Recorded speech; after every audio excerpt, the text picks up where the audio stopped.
Sahih, Imam Syafi'i mengatakan keputusan saya kepada ahli kalam kena dihukum macam ni.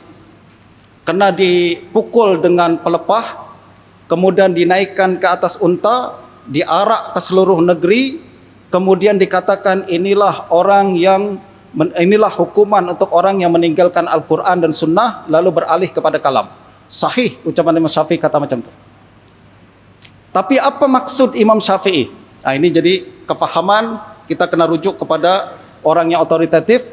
Dan kata Imam Baihaqi yang betul-betul faham maksud Syafi'i, dia kumpul tuan-tuan semua riwayat Imam Syafi'i berkenaan dengan ahli kalam, ilmu kalam, keharusan belajar kalam, tak boleh atau tak boleh. Dia kumpul semua ucapan itu dalam satu tempat. Beliau lalu rumuskan. Kesimpulannya adalah larangan Imam Syafi'i belajar ilmu kalam adalah ilmu kalam pada zaman itu. Dan celaan Imam Syafi'i kepada ahli kalam adalah ahli kalam pada zaman itu. Dan ucapan Imam Syafi'i pun jelas. Beliau mengatakan ini adalah hukuman untuk orang yang meninggalkan Alkitab dan Sunnah. Maknanya ahli kalam pada zaman itu adalah orang yang suka meninggalkan ketetapan Quran dan Sunnah untuk pahaman mereka sendiri. Nah, justru kata Imam Baihaqi, kalau ada orang belajar ilmu kalam yang telah dimodify, yang sudah dibaiki, di mana asas dia sudah berubah. Yang semula asas dia adalah rationalism secara mutlak, kembali kepada Quran dan Sunnah, rasional hanya untuk sokongan saja, hukum berbeza. Dan kita selalu belajar dalam fiqh macam tu, al-hukmu yaduru ma'al illati wujudan wa adaman. Imam Syafi'i ini akliyah dia fuqaha, faqih. Dia tak akan hukum ilmu kalam haram atau sesat karena nama dia ilmu kalam, tak. Dia akan hukum ilmu kalam mengikut hakikat dan makna yang terdapat dalam ilmu tersebut. Betul tak? Tuan-tuan, kalau kita boleh hukum, okey. Hukum arak diharamkan karena nama dia arak. Esok kalau arak tu berubah menjadi minuman kesihatan, halal ke haram?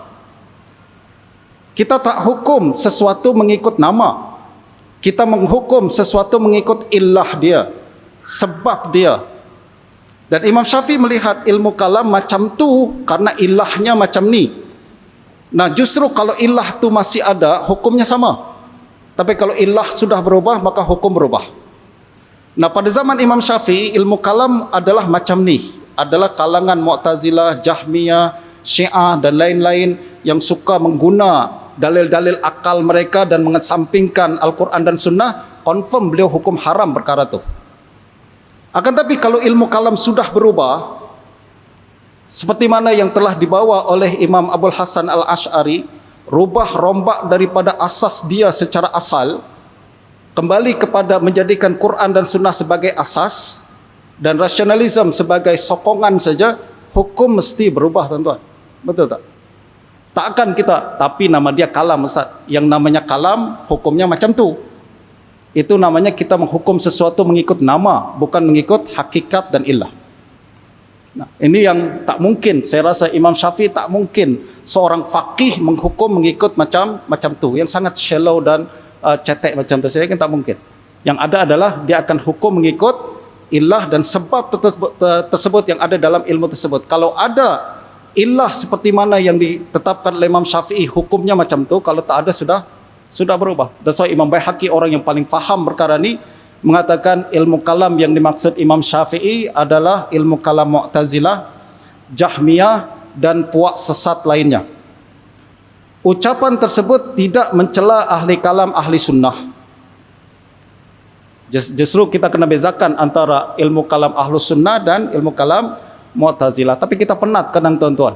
Ini yang saya cakap macam ni bukan saya orang pertama kata macam tu. Asatizah kita selalu cakap macam tu. Ilmu kalam yang dimaksud Syafi'i bukan ilmu kalam secara umum, tapi secara khusus. Tapi berkali-kali akan diulang balik.